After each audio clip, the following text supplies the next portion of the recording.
nga beenyigira mu kujingirira visa abakugu okuva ku kitebe ky'eggwanga lya Amerika mu Uganda nga bakulembeddwamu James Bloma akulira eby'obutebenkevu bu Embassy ya Amerika mu Uganda alambuludde ku makubo amatuufu agayitwamu okufuna visa ya Amerika. This is a process that just includes you and the embassy. You do not need to hire somebody to help you acquire a visa. Of all, when you apply for a visa, please do not submit false documents that will not allow you to get a visa. For example, if you show up with a fraudulent birth certificate, you will not get a visa. Ayogedde ku muwendo gw'abantu 3 abakwatibwa nga kigambibwa nti entabwe eva ku bakayungirizi abajingirira visa zino nga kino kibaddewo wakati w'omwezi ogw'omukaaga omwaka oguwedde paka kati era agambye nti abakwate babakwasa ebitongole ebyo by'okwerinda wano mu ggwanga basobole okukangavvulwa. That have tried to use some sort of fake document to obtain a visa to go to the United States. Those 43 people have been arrested.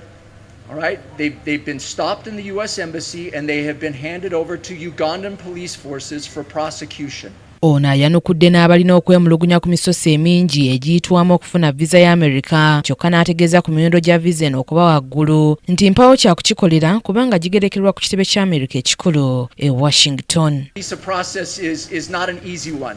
We are here to assist whenever we can and with whatever process that we can to help you through that process. However, there is no change that I know of right now that will change the application process. In response to the price of the visa and the visa bond, those are not set by the embassy.